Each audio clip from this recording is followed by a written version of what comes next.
السلام علیکم ورحمۃ اللہ وبرکاتہ۔ صحافی دکن ٹی وی کے پروگرام نور ہدایت میں آپ کا خیر مقدم ہے۔ آج کا ہمارا ٹاپک حضرت معبد خزاعیہ رضی اللہ تعالیٰ عنہ کی حالات زندگی۔ جس زمانے میں آفتاب اسلام فاران کی چوٹیوں سے طلوع ہو رہا تھا، مکہ معظمہ سے مدینہ منورہ جانے والے راستے پر قدید نام کی ایک چھوٹی سی بستی صحرا کے متصل واقع تھی۔ اس میں ایک مختصر سا غریب خاندان اپنی زندگی کے دن بڑے عجیب انداز میں گزار رہا تھا۔ اس گھرانے کی ساری متاع لے دے کے ایک خیمہ، بکریوں کے ایک ریوڑ، گنتی کے چند برتنوں اور مشکیزوں پر مشتمل تھا۔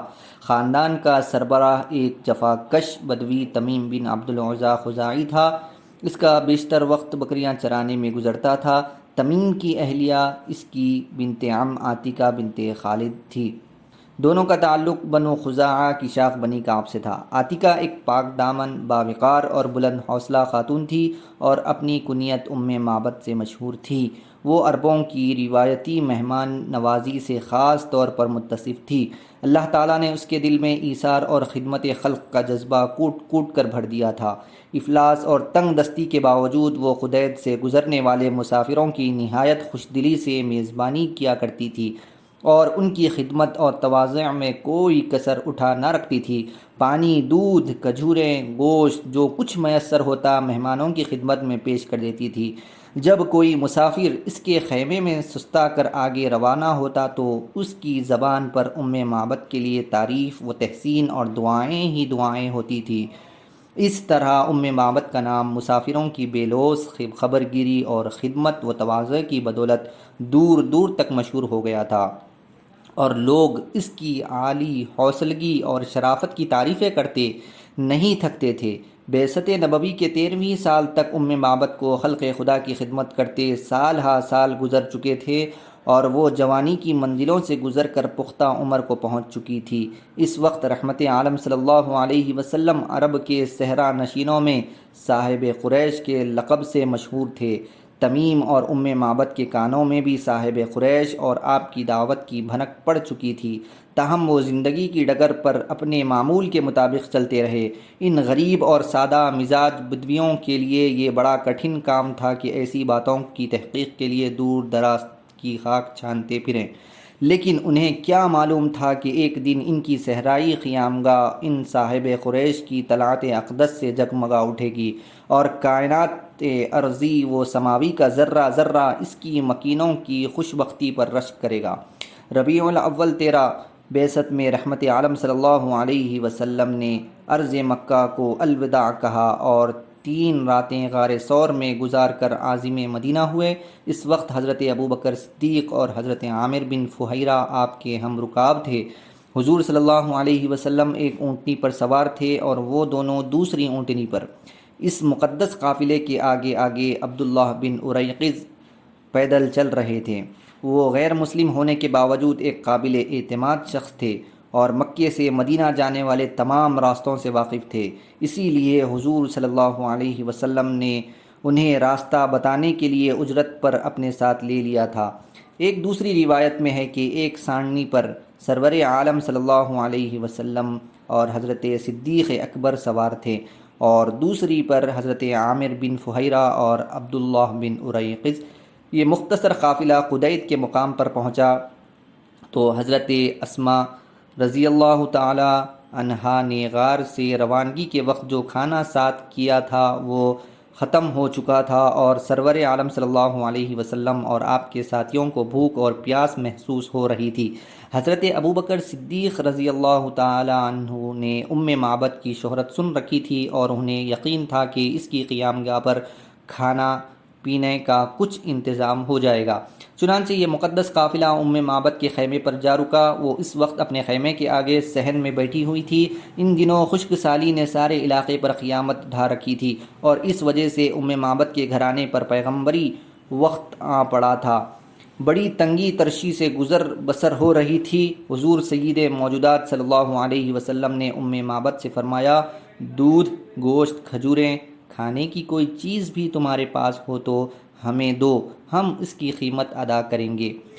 معبد نے بصد حسرت جواب دیا، خدا کی قسم اس وقت کوئی چیز ہمارے گھر میں آپ کو پیش کرنے کے لیے موجود نہیں ہے، اگر ہوتی تو فوراً حاضر کر دیتی۔ اتنے میں حضور صلی اللہ علیہ وسلم کی نظر ایک مریل سی بکری پر پڑی جو خیمے میں ایک طرف کھڑی تھی۔ آپ صلی اللہ علیہ وسلم نے فرمایا، معبد کی ماں، اگر اجازت دو تو اس بکری کا دودھ دوہ لیں۔ معبد نے کہا، آپ بڑے شوق سے دودھ دھو لیں، مگر مجھے امید نہیں کہ یہ دودھ کا ایک قطرہ بھی دے۔ اب وہ بکری حضور صلی اللہ علیہ وسلم کے سامنے لائی گئی۔ آپ نے پہلے اس کے پاؤں باندھے اور پھر اس کی پیٹھ پر ہاتھ پھیر کر دعا کی، الہی اس عورت کی بکریوں میں برکت دے۔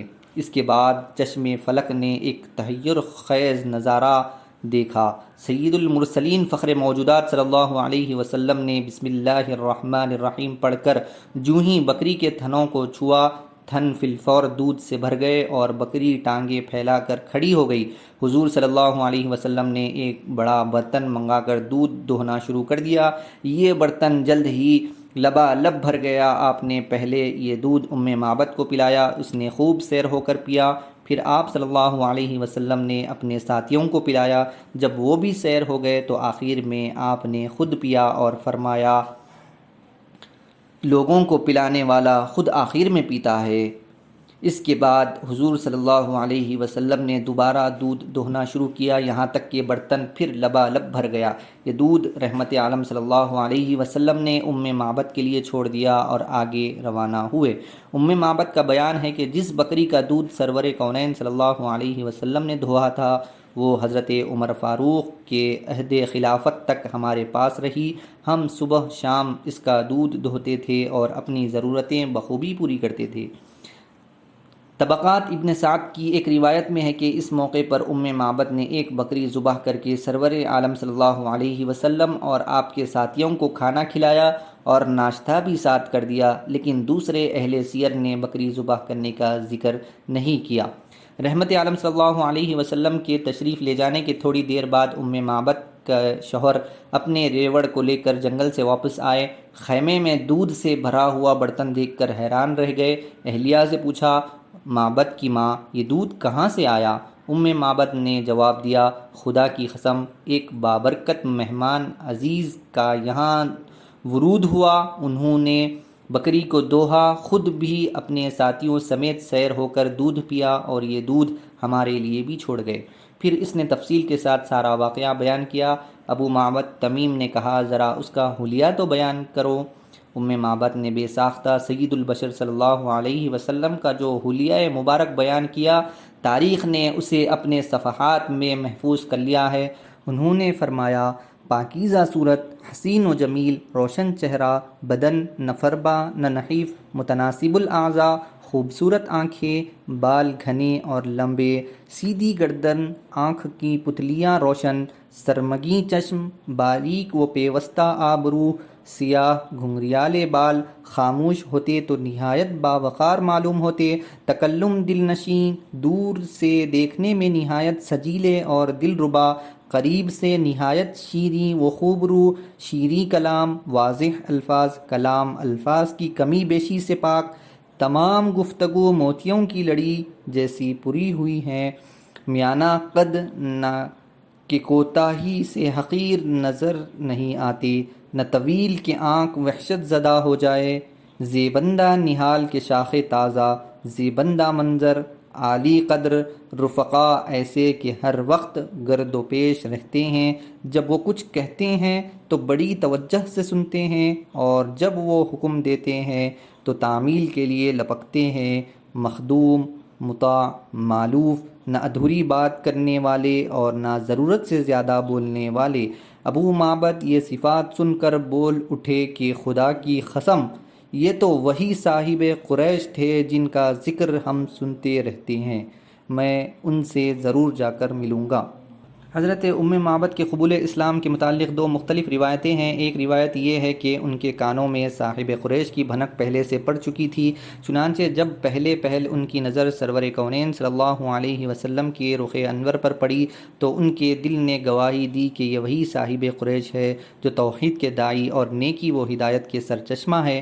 بکری کا واقعہ دیکھا تو انہیں قطعی یقین ہو گیا کہ مہمان نے عزیز اللہ کے سچے رسول ہے، چنانچہ وہ اسی وقت صدق دل سے مسلمان ہو گئی اور حضور نے ان کے لیے دعائیں خیر و برکت مانگی۔ دوسری روایت یہ ہے کہ حضور صلی اللہ علیہ وسلم کے مدینہ منورہ تشریف لے جانے کے بعد ابو معبد اور معبد دونوں میاں بیوی ہجرت کر کے مدینہ پہنچے اور رحمت عالم صلی اللہ علیہ وسلم کی خدمت اقدس میں حاضر ہو کر سعادت ایمانی سے بہرہ مند ہوئے۔ حضرت معبد کی زندگی کے مزید حالات تاریخوں میں نہیں ملتے، تاہم ان کی زندگی کے ایک ہی واقعے نے جو اوپر بیان ہوا ہے انہیں شہرت عام اور بقائے دوام کے دربار میں اتنا بلند مقام عطا کر دیا کہ ملت اسلامیہ کے تمام افراد ابد الآباد تک اس پر رشک کرتے رہیں گے۔ رضی اللہ تعالی عنہا۔